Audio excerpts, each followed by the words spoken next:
So yeah, the OPA released some findings on 15 more investigations related to the protests, and there was some recommendations in there to ban flash grenades. And I know you have some video, David, so why don't you roll that, and I will talk a little bit more about it after.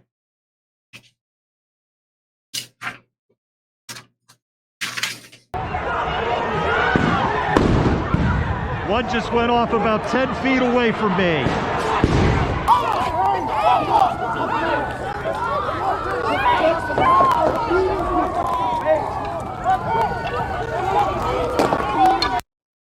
Flashbangs are out.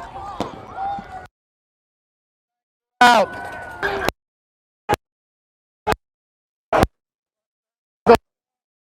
Flashbangs are going.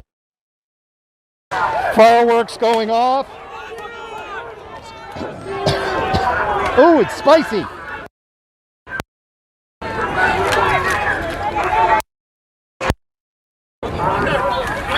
Wow.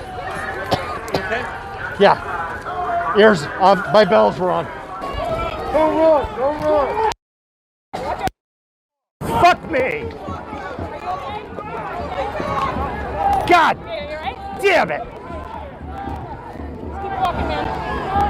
What SPD is doing right now with their bikes is they are pushing the people into the flashbang grenades. Another flash.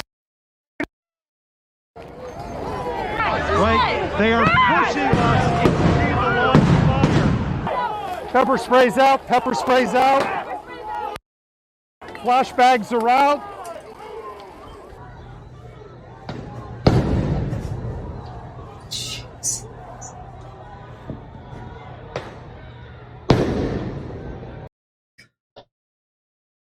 Jennifer, before you go into your story, I just want to clarify things because I saw some things in the comments over here.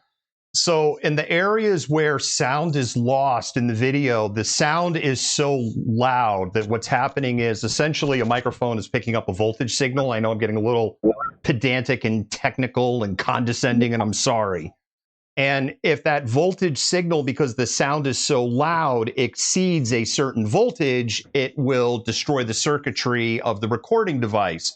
So the recording device mutes in that moment so that it doesn't cook itself. So that gives you an idea of how loud those devices really are. The other thing, Jennifer, I'll say in those clips, 3 things that I missed from September 7th. I never caught before that person repeatedly asking me if I was okay because I couldn't hear them. Like, that's the first time where I was like, whoa. And the other thing on that September 7th, there are 2 incidents of gross misuse of flashbang grenades, including an overhead throw that we showed in that montage where that flashbang is exploding in the air over everybody's heads. Absolute use of force violation in that case. Never caught that before until preparing this segment for you. And with that, I've given that explanation. It's you. Yeah, so I'll keep this brief, but the OPA, of course, released the findings on 15 of investigations related to protests that arose as a result of ongoing police brutality and the murder of George Floyd by Derek Chauvin.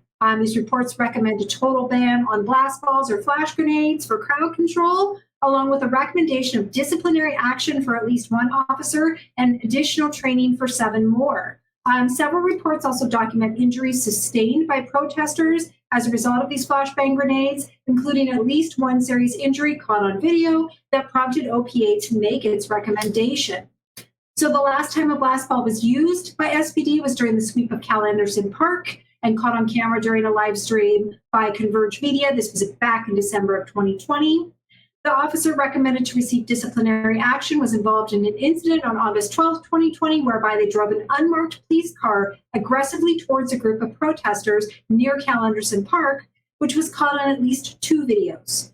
That officer also did not cooperate with the OPA investigation.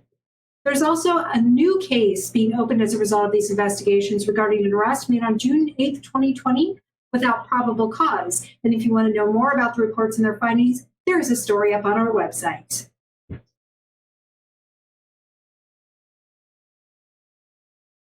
We ran a story. We released it on Friday. It's one of those stories where we do the deep investigation. You write the big, long thing, and the 30 people that read it go, wow, that was amazing. Because people see big, long articles. They want the Twitter version of it, right? OPA dropped 15 cases. We went through and read all 15 of those cases documents. It was riveting reading. Hallelujah! Sure. Holy shit! Where's the Tylenol? It was about as riveting for the most part as like watching paint dry, because a lot of it is written in legalese. And anyway, we went through and read all through those 15 reports, so you didn't have to, and we summarized them. One of the things I walked away from, Jennifer, is OPA's view on flashbangs seemed to be the rules should be different, and if the rules were different, we would be saying there was misconduct, but because the rules aren't different, our hands are tied, and so they followed policy. I just want to point out something interesting, though. Do you know why they made the recommendations and determinations they did about flashbang grenades and disciplinary action and additional training? Because things were caught on camera. Things were caught on camera. What we were talking about earlier, where people didn't want things on camera. Do you know why there's this disciplinary action? Because things were caught on camera. You know, Jennifer, another incident that happened on August 12th, there was a woman that was arrested for assaulting a police officer that same night before that drive-through incident happened. Yeah. She was looking at $300,000 bail. And she walked out of King County Jail, no charges, the end, because what was caught on camera was that she was actually trying to help a police officer up that had tripped as she was actually trying to run out of an intersection. This was construed by the other officers around her as an assault, and she was dogpiled, roughed up, stuffed and cuffed for assaulting an officer. And had there not been two different camera angles of what happened, she'd be fucked. What's the F-bomb? Yeah, absolutely. This is written. This is written. You know, and I keep talking about Nicaragua, you know, were people there. You know, I don't want a trespassing charge. I don't want an obstruction charge. When I was in Nicaragua, there were people in Nicaragua that were like, I don't want to get cut up in the jungle into a million pieces. Yeah. Exactly. Yep. I don't want to get raped for a week and have my lifeless body thrown on the side of the road 50 kilometers from my home. Yeah. Oh, I could just go. I could keep going. I'm not. Power grid was shut off by Dickless here. They caused an explosion. Is this true? Yes, it's true.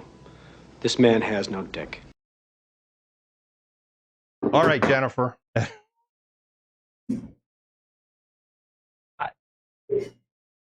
I don't know what's going on with the group that's doing direct action right now. I really don't. The paranoia level is off the charts. They have infiltrators in their own groups repeatedly, which if I were younger, a lot younger, and running with that crowd, I would be, this is sus. This is all so sus. Yeah, no, that it is so much paranoia, and paranoia, like, it's one thing to be cautious, but when you get to the point where you're that paranoid, you're not like making rational choices. You're just not. And who uses tools to create paranoia in resistance groups? Who does that? Gee, I wonder. Isn't it the government that does that? Isn't that one of their biggest tools, Jennifer, to break up protest movements, is to put infiltrators in the groups to build paranoia? Yep. Isn't this well documented in FBI documents that go back to the 50s and the beginning of the civil rights era? Documents that are now in the public domain. So I'm not just yanking this out of my ass. Wounded Knee, 1973. There were government infiltrators. Didn't we just like talk about this when we were covering what happened to Wounded Knee? Yep. And what is one of the first things that the government wants to cripple a movement? They want the elimination of the press. Mm-hmm. You got people in your group, it's sus. Jennifer, it's friggin' sus. The more I go down this hole, the more sus I think it is. I mean, like, we can only talk about it so much. Yep. Like they're going to listen to us anyways, but still, like. Oh, very true, because what do I know? Shut up, boomer! What do you know?